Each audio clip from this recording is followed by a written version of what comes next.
हाय viewers, ये 6th video है आपका इलेक्ट्रिसिटी का। और इससे पहले मैंने 5 और वीडियोस बनाए हैं इलेक्ट्रिसिटी के ऊपर में। अगर आप चाहो तो देख सकते हो, लिंक मैंने उसका डिस्क्रिप्शन बॉक्स में दे दिया है। ठीक है, आज के इस वीडियो में मैं डिस्कस करूंगा सिर्फ 2 ही टॉपिक, लेकिन दोनों टॉपिक बहुत लंबे हैं लेकिन अपने आप में बहुत इंपॉर्टेंट भी है। ठीक है, और ये टॉपिक है आपका सीरीज़ कनेक्शन और पैरेलल कनेक्शन। सीरीज़ कनेक्शन और पैरेलल कनेक्शन। ठीक है, तो ये टॉपिक जो एक्चुअल में आते हैं वो आते हैं law of combination to find the equivalent resistance. ठीक है, तो चलिए स्टार्ट करते हैं टॉपिक। तो law of combination to find the equivalent resistance, इसका मतलब क्या होता है वो समझते हैं। ठीक है, जैसे अगर कोई भी आपके पास एक सर्किट दिया हुआ है और उस सर्किट में बहुत सारे अलग अलग वैल्यूज़ के रेजिस्टेंस लगे हुए हैं। ठीक है, और आप चाहते हो उन सारे रेजिस्टेंस को रिप्लेस करके सिर्फ एक रेजिस्टेंस लगाना जो कि उन सातों को जो मिल के काम कर रहे हैं वो अकेले करें। ठीक है, जैसे आप देखो यहाँ पे आपके पास एक सर्किट है R1, R2, R3, R4, R5, R6, R7। यहाँ पे देख सकते हो कि 7 बिल्कुल अलग रेजिस्टेंस है।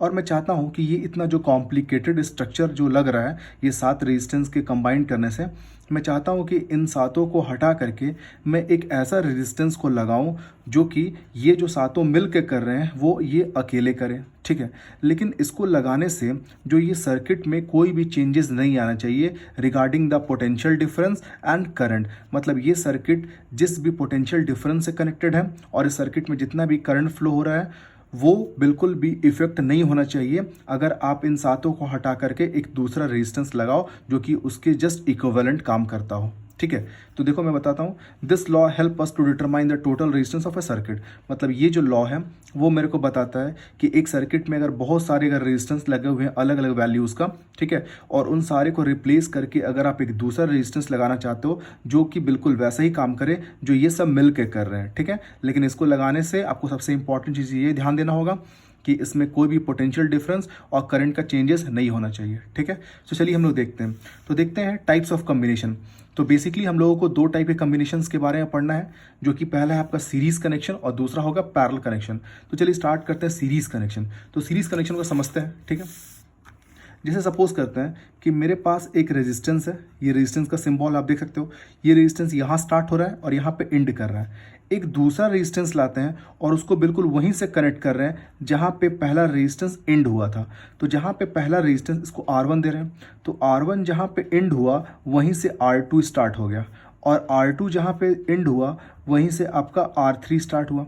तो आप देखो कि अगर 2 या 2 से ज़्यादा रेजिस्टेंस अगर एक सीरीज में कनेक्टेड है, मतलब एक लाइन से कनेक्टेड है, एक लाइन से कनेक्टेड है मतलब एंड टू एंड, जहाँ एक खत्म हो रहा है दूसरा स्टार्ट हो रहा है, जहाँ दूसरा खत्म हो रहा है वहाँ तीसरा स्टार्ट हो रहा है। तो अगर 2 से ज़्यादा रेजिस्टेंस अगर एंड टू एंड कनेक्टेड है, एंड टू एंड, ठीक है, तो जब एंड टू एंड कनेक्टेड है तो इस टाइप के ही कॉम्बिनेशन को हम बोलते हैं सीरीज कनेक्शन। ठीक है, अब देखो ध्यान से कि जब यहाँ पे एक वायर है, एक ही वायर में सारे कनेक्टेड है, तो जब एक ही वायर में कनेक्टेड है तो इसमें करंट का जो वैल्यू है ये बिल्कुल सेम होगा through out all the resistance. ठीक है, चलिए इसकी डेफिनेशन देखते हैं।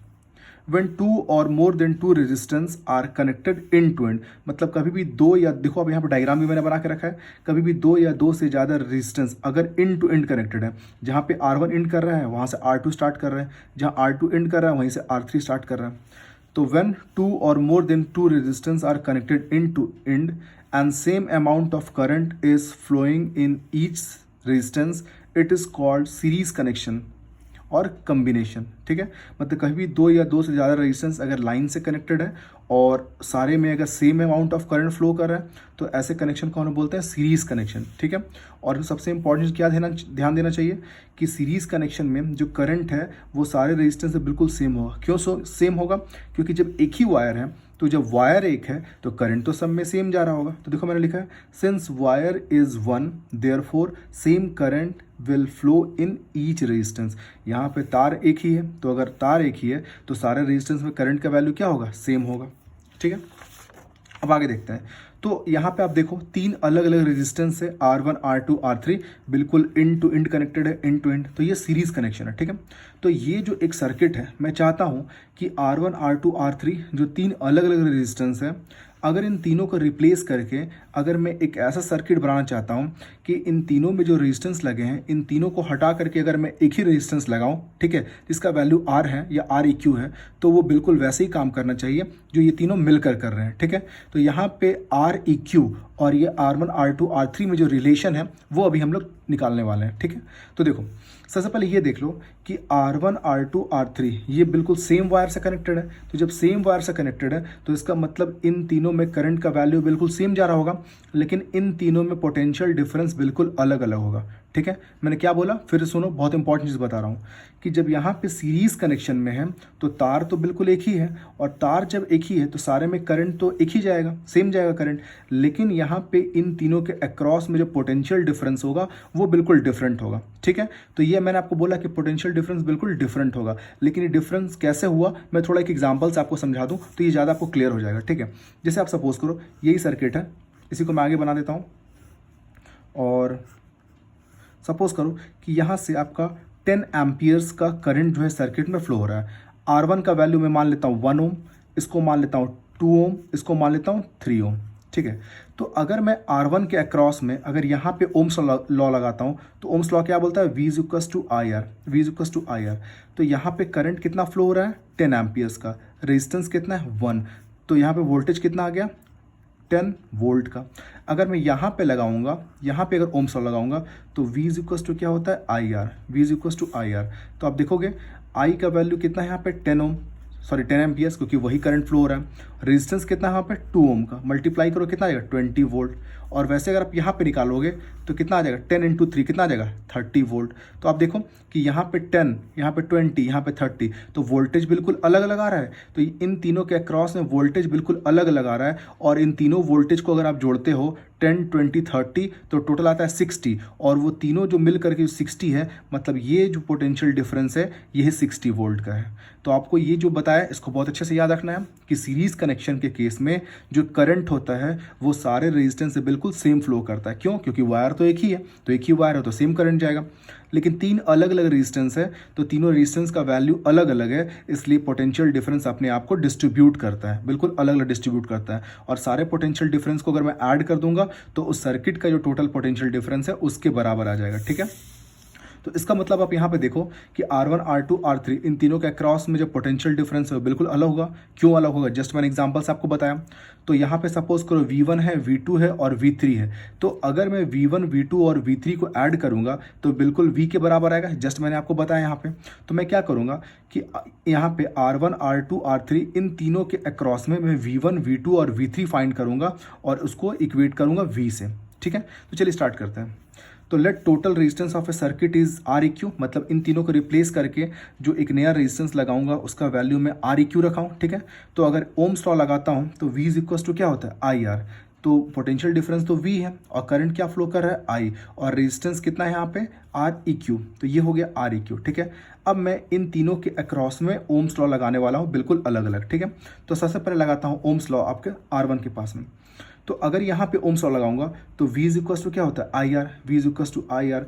तो यहाँ पे जो पोटेंशियल डिफरेंस मैंने क्या माना है R1 के क्रॉस में V1, करंट क्या फ्लो कर रहा है I, और यहाँ पे रेजिस्टेंस कितना है R1, तो ठीक है। तो V1 का, तो यहाँ पे इसको मैं इक्वेशन 2 लेता हूँ, ठीक है। अब मैं यहाँ पे लगाने वाला हूँ ओम्स लॉ R2 में। तो देखो R2 में ओम्स लॉ एट R2, तो ओम्स लॉ क्या होता है V is equals to I R, ठीक है। तो इसके अक्रॉस है पोटेंशियल डिफरेंस कितना है V2, तो देखो मैंने लिखा है यहाँ पे V2, करंट कितना फ्लो कर रहा है I, और यहाँ पे रेजिस्टेंस कितना है R2, तो मैंने लिखा R2। अब यहाँ पे R3 के अक्रॉस में, यहाँ पे R3 के अक्रॉस में निकालना है। तो देखो ओम्स लॉ लगाऊंगा तो V इज इक्वल्स टू क्या होता है आई आर, तो यहाँ पे पोटेंशियल डिफरेंस कितना है आपका V3, तो मैं क्या लिखूंगा V3 is equals to, current तो सेम फ्लो कर रहा है तो I, और यहाँ पे रेजिस्टेंस कितना है R3, तो मैं क्या लिखूंगा यहाँ पे R3, ठीक है। तो अब देखोगे अगर मैं V1, V2 और V3 को जोड़ूंगा तो वो टोटल पोटेंशियल V के इक्वल आएगा। तो मैं क्या कर रहा हूँ, अब देखो जस्ट मैंने यहाँ पे इक्वेशन लिखा है कि V जो है, जो टोटल पोटेंशियल डिफरेंस है सर्किट का, वो V1 plus V2 plus V3 के बराबर आएगा, ठीक है। तो मैं यहाँ पे V1, V2 और V3 का वैल्यू पुट करूँगा इक्वेशन 1, 2, 3 और 4 से, ठीक है। तो V का वैल्यू क्या हो जाएगा आई आर ई क्यू, तो यहाँ पे क्या लिखेंगे हम लोग आई आर ई क्यू, ठीक है। और यहाँ पे आपका जो V1 है, V1 का वैल्यू कितना है, देखो यहाँ पे आई आर वन, तो आई आर वन, और V2 का वैल्यू कितना है आई आर टू, तो आई आर टू, और V3 का वैल्यू कितना है आई आर थ्री, ठीक है। अब देखो मैं क्या कर रहा हूँ कि इन तीनों से बिल्कुल I कॉमन निकाल रहा हूँ, और यहाँ पे क्या है आई आई आर ई क्यू, तो आप देखोगे दोनों साइड आपका आई से आई कैंसिल हो गया, तो R E Q equals to कितना आ जाएगा, R1 plus R2 plus R3। ठीक है, हम लोग देखते हैं नेक्स्ट वीडियो में। देखो तो जस्ट आप इसके बाद के इक्वेशन को देखो, इसके बाद का इक्वेशन, तो यहाँ से जस्ट दोनों में मैंने आई को कट कर दिया। ठीक है, तो आर ई क्यू कितना बचेगा, R1 plus R2 plus R3। मतलब अगर इन तीनों को, अब ध्यान से देखो, अगर इन तीनों को रिप्लेस करके अगर मैं चाहता हूँ एक ऐसा रेजिस्टेंस को लगाऊं जो कि इन तीनों के जस्ट इक्वल काम करता होगा, तो मुझे क्या करना पड़ेगा, तीनों को ऐड करना पड़ेगा। तो अगर मैंने जो एग्जांपल यहाँ पे लिए थे आपके साथ में, ये 1 ओम 2 ओम और 3 ओम है, तो अगर इन तीनों को रिप्लेस करके अगर मैं चाहता हूँ एक रेजिस्टेंस लगाऊं जो कि इन तीनों के बराबर काम करता होगा, तो मैं वो जो रेजिस्टेंस लगाऊंगा वो इन तीनों का सम के बराबर होगा, R1 R2 R3। तो 1 और 2 3 और 3 6, तो यानी कि ये 6 ओम। तो अगर 1 ओम 2 ओम और 3 ओम का रेजिस्टेंस को आप सीरीज में लगा रहे हो, अगर इन तीनों को रिप्लेस करके अगर एक रेजिस्टेंस लगाना चाहते हो तो वो होगा बिल्कुल 6 ओम का, जो कि बिल्कुल वैसे ही काम करेगा जो ये तीनों मिलकर कर रहे हैं। ठीक है, तो यहाँ पे ये सबसे इंपॉर्टेंट बात था, इसको याद रखेंगे कि सीरीज कनेक्शन के केस में जो टोटल रेजिस्टेंस होता है वो बाकी सारे रेजिस्टेंस का एल्जेब्रिक सम के बराबर होता है। मतलब सारे रेजिस्टेंस को ऐड करोगे तो वो टोटल रेजिस्टेंस के बराबर आ जाएगा। ठीक है, अब स्टार्ट करते हैं next part, importance of series connection. अब थोड़ा सीरीज कनेक्शन का इंपॉर्टेंस भी समझ लेते हैं। ठीक है, तो देखो the current is same through out all the resistance, ये जस्ट मैंने आपको बताया था कि सीरीज कनेक्शन है तो वायर अगर एक ही है, तो वायर एक ही है तो सारे में जो करंट जो फ्लो कर रहा है वो बिल्कुल सेम करंट फ्लो कर रहा होगा। जस्ट देखो, जस्ट मैंने डायग्राम दिखाया था अभी, देखो सीरीज कनेक्शन में करंट का वैल्यू बिल्कुल सेम होगा। ठीक है, वही मैंने यहाँ लिखा है। Second, total voltage is distributed according to the value of resistance. इसका मतलब ये हुआ कि वोल्टेज तो अपने आप को डिस्ट्रीब्यूट करता है और अपने आप को डिस्ट्रीब्यूट करता है according to the value of resistance. मतलब जहाँ पे रेजिस्टेंस ज़्यादा होगा वहाँ पे आपका पोटेंशियल डिफरेंस भी ज़्यादा होगा। जैसे देखो यहाँ पे 3 ओम है तो इन तीनों में 3 ओम तो सबसे ज़्यादा है, तो यहाँ पे पोटेंशियल डिफरेंस भी सबसे ज़्यादा है, कितना है 30 वोल्ट। फिर यहाँ पे देखो R2 थोड़ा उससे कम है तो यहाँ पे पोटेंशियल डिफरेंस कितना है 20 वोल्ट। यहाँ पे रेजिस्टेंस सबसे कम है 1, तो इसका मतलब यहाँ पे पोटेंशियल डिफरेंस क्या है 10 वोल्ट। तो पोटेंशियल डिफरेंस तो अपने आप को डिस्ट्रीब्यूट करता ही है, और कैसे डिस्ट्रीब्यूट करता है, जहां पे रेजिस्टेंस ज्यादा होगा वहां पे सबसे ज्यादा पोटेंशियल डिफरेंस, जहां पे रेजिस्टेंस सबसे कम होगा वहां पे पोटेंशियल डिफरेंस सबसे कम। ठीक है, next, equivalent resistance is always greater than the maximum value of resistance used in the circuit. इसका मतलब क्या हुआ कि जब भी कभी आप इक्विवेलेंट रेजिस्टेंस निकालोगे, जैसे यहाँ पे देखो कि यहाँ पे इक्विवेलेंट रेजिस्टेंस कितना है 6 ओम, 6 ओम। तो जो इक्विवेलेंट रेजिस्टेंस जो होगा उसका वैल्यू हमेशा जो है बड़ा होगा, किससे, जो इन तीनों में सबसे बड़ा रेजिस्टेंस यूज करोगे उससे। तो सबसे बड़ा रेजिस्टेंस कौन है यहाँ पे 3 ओम्स का। तो देखो कि जो टोटल रेजिस्टेंस यानी कि जो इक्विवेलेंट रेजिस्टेंस आया है वो हमेशा ग्रेटर होगा जो सबसे मैक्सिमम वैल्यू का रेजिस्टेंस आप सर्किट में यूज कर रहे हो उससे। ठीक है, तो ये 3 इंपॉर्टेंस है इसके जो कि याद रखने चाहिए। ठीक है, अब आता है सेकंड पैरेलल कनेक्शन। तो पैरेलल कनेक्शन को समझते हैं। तो सीरीज कनेक्शन को हम लोग समझ गए इंड टू इंड। अब पैरेलल कनेक्शन क्या होता है, मान लो कि यहाँ पे 2 फिक्स पॉइंट है, 2 फिक्स पॉइंट है। अब यहाँ से इन दोनों फिक्स पॉइंट के बीच में अगर मैं बहुत सारा मैं रेजिस्टेंस को कनेक्ट करता हूँ, जैसे सपोज करो मैंने सबसे पहला रेजिस्टेंस कनेक्ट किया, मैंने एक और रेजिस्टेंस को कनेक्ट किया, मैं यहाँ से एक और रेजिस्टेंस को कनेक्ट कर रहा हूँ। ठीक है, मैं यहाँ से एक और रेजिस्टेंस को कनेक्ट कर रहा हूँ। तो अगर बहुत सारे रेजिस्टेंस, अगर कोई भी 2 फिक्स पॉइंट, सपोज करो कि ए और बी कोई 2 फिक्स पॉइंट है, तो 2 फिक्स पॉइंट के बीच में अगर आप बहुत सारे रेजिस्टेंस को कनेक्ट करते हो, बहुत सारे रेजिस्टेंस को कनेक्ट करते हो, तो ऐसे कनेक्शन को हम लोग बोलते हैं पैरेलल कनेक्शन। ठीक है, तो पैरेलल कनेक्शन में क्या होता है, जब ये 2 पॉइंट मेरा फिक्स है, 2 पॉइंट फिक्स है, तो यहाँ पे जो पोटेंशियल डिफरेंस होगा वो बिल्कुल सेम होगा। तो बिल्कुल सेम होगा, तो इस केस में क्या होता है, पैरेलल कनेक्शन के केस में जो पोटेंशियल डिफरेंस है वो बिल्कुल सेम होता है। लेकिन आप देखोगे कि सपोज करो कि यहाँ से जो भी करंट फ्लो हो रहा होगा, जो भी करंट फ्लो हो रहा होगा, लेकिन इस पॉइंट के बाद आने के बाद यहाँ पे देखोगे 1 2 3 4 अलग अलग तार हो गए। तो 4 अलग अलग तार हो गए, तो कुछ करंट ऊपर जाएगा I1, कुछ इधर जाएगा I2, कुछ इधर जाएगा I3, कुछ इधर जाएगा I4। तो कहने का मतलब है जब पैरेलल कनेक्शन आप करते हो तो एक पॉइंट से दूसरे पॉइंट के बीच में बहुत सारा वायर्स होता है, और जब बहुत सारा वायर्स है तो सारे वायर्स में तो करंट जाना है। तो जो मेन जो करंट जा रहा है, जो मेन वायर से करंट जा रहा है, वो उस पॉइंट के बाद से अपने आप को डिस्ट्रीब्यूट करना स्टार्ट कर देता है, और इन सारे को ऐड करेंगे तो बिल्कुल आई के इक्वल होगा। ठीक है, तो देखो मैंने क्या लिखा है इसका डेफिनेशन कि when 2 or more than 2 resistance are connected between 2 same points, मतलब कोई भी अगर 2 सेम पॉइंट्स हैं, 2 सेम पॉइंट्स है ना, तो 2 सेम पॉइंट्स के बीच में अगर बहुत सारे अगर रेजिस्टेंस को मैं कनेक्ट करता हूँ, देखो when 2 or more than 2 resistance are connected between the same points, same point and potential difference is same through out all the resistance. मतलब दो पॉइंट्स के बीच में अगर मैं बहुत सारे रेजिस्टेंस को कनेक्ट करता हूँ जिसके बीच पोटेंशियल डिफरेंस बिल्कुल सेम हो, ठीक है ना, same through out the resistance but the current is different, और सारे में करंट अगर डिफरेंट हो तो ऐसे कनेक्शन को हम लोग क्या बोलते हैं, पैरेलल कनेक्शन। देखो मैंने डायग्राम बना के रखा है, जैसे यहाँ पे पॉइंट ए है, यहाँ पे पॉइंट बी है, तो अब देखो यहाँ से करंट आ रहा है आपका आई, और पॉइंट ए के बाद से तीन अलग अलग वायर्स हैं। पहले वायर में लगा हुआ है R1, दूसरे में R2 और तीसरे में R3, ठीक है। तो ये जो करंट आ रहा है इस पॉइंट के बाद आपने आपको डिस्ट्रीब्यूट कर दिया I1 में, I2 में और R3 में, है ना, क्योंकि तीन अलग अलग वायर्स हैं, तो तीन अलग अलग वायर्स हैं तो करंट अपने आपको डिस्ट्रीब्यूट करेगा, क्योंकि सारे में उसको करंट जाना है, तो सारे में करंट जाना है, तो इसलिए यहाँ के बाद उसने करंट अपने आप को डिस्ट्रीब्यूट कर लिया, ठीक है। लेकिन दोनों पॉइंट के बीच में अगर हम पोटेंशियल डिफरेंस देखेंगे तो बिल्कुल वो क्या होगा, फिक्स होगा। तो इस चीज़ को आप बहुत अच्छे से याद रखना कि पैरेलल कनेक्शन के केस में क्या डिवाइड हो रहा है, करंट। क्यों डिवाइड हो रहा है, क्योंकि यहाँ पे तीन अलग अलग वायर्स हैं, तो जब वायर्स अलग अलग हैं तो करंट तो डिवाइड करेगा ही, ठीक है। लेकिन सीरीज कनेक्शन में क्या डिवाइड कर रहा था, पोटेंशियल डिफरेंस, ठीक है, जस्ट मैंने आपको बताया, ठीक है। अब आगे देखते हैं। तो यहाँ पे देखो एक सिंपल सा सर्किट मैंने बना करके रखा है, ठीक है। पॉइंट ए और बी दो फिक्स पॉइंट है, यहाँ से एक वायर ऊपर से गया है, उसमें R1 लगा हुआ है, दूसरा R2 गया हुआ है, ठीक है, और तीसरा R3 गया है। इस सर्किट में सपोज करो जैसे मैं स्विच ऑन करूंगा तो यहाँ से करंट I फ्लो कर रहा है, और I करंट बस पॉइंट ए के बाद जब तीन अलग अलग वायर्स हैं तो कुछ करंट ऊपर जा रहा है, कुछ बीच में जा रहा है और कुछ नीचे जा रहा है। तो अगर इन तीनों को, अगर I1, I2 और R3 को अगर मैं सारे को ऐड करूंगा तो बिल्कुल I के बराबर होगा। क्यों, क्योंकि यही तो I आगे जाकर डिस्ट्रीब्यूट हो रहा है तीन पार्ट में ना, जो भी यहाँ पे करंट का वैल्यू है वही ये तीन पार्ट में डिस्ट्रीब्यूट हो रहा है, कुछ ऊपर, कुछ बीच में और कुछ नीचे, और फिर वो तीनों मिल करके पॉइंट बी से फिर वो आई बन करके फिर से देखोगे कि सर्किट में फ्लो होना स्टार्ट हो गया, ठीक है।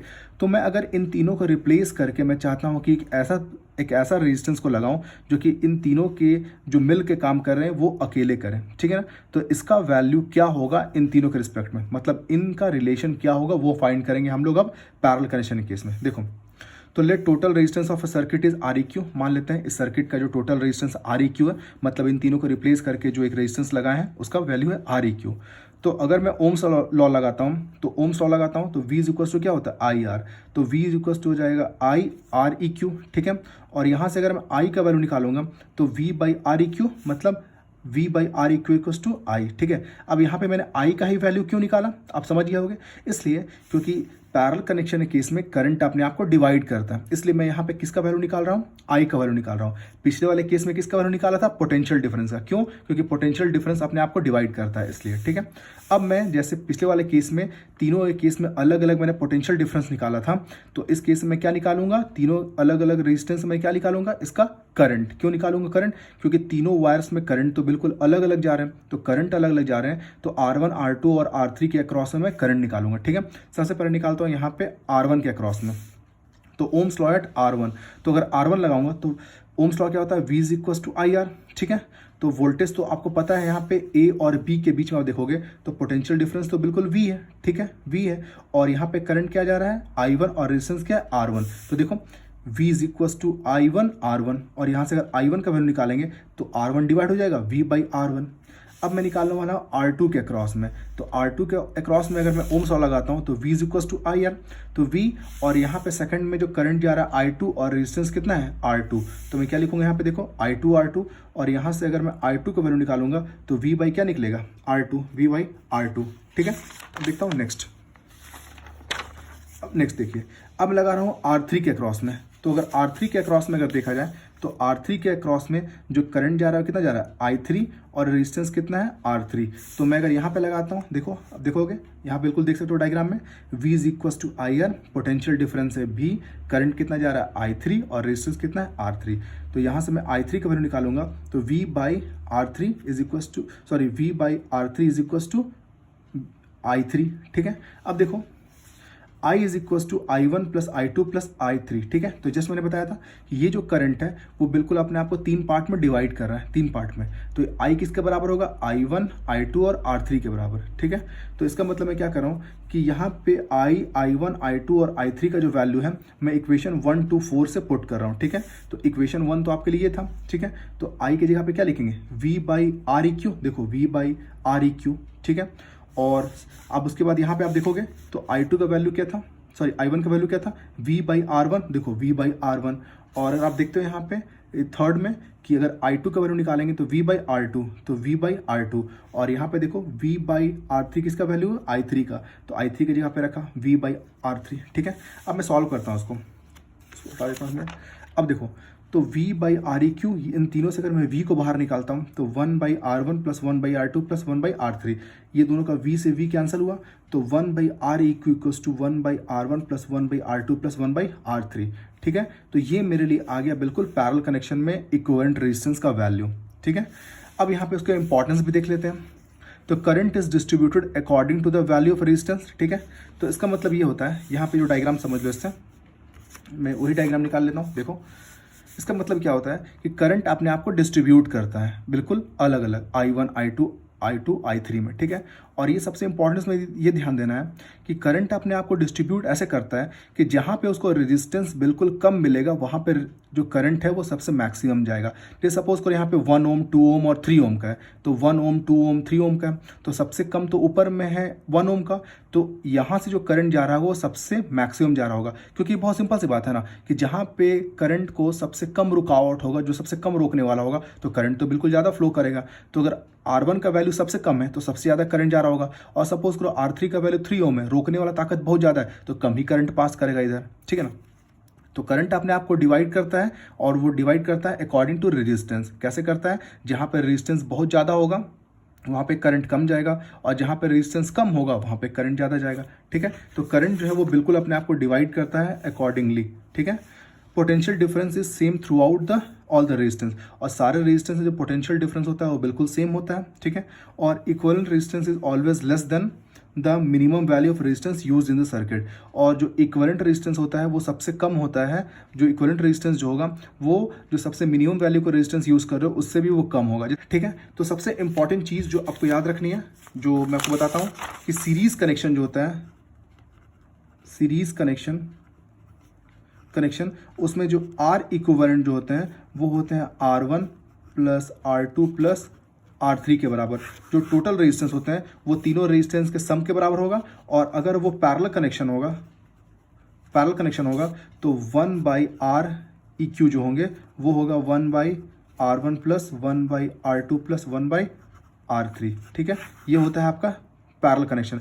तो सीरीज कनेक्शन में डायरेक्ट ऐड करते हैं, और पैरेलल कनेक्शन में रिवर्स करके ऐड करते हैं। और सबसे इंपॉर्टेंट कि सीरीज कनेक्शन में क्या डिस्ट्रीब्यूट करता है, पोटेंशियल डिफरेंस।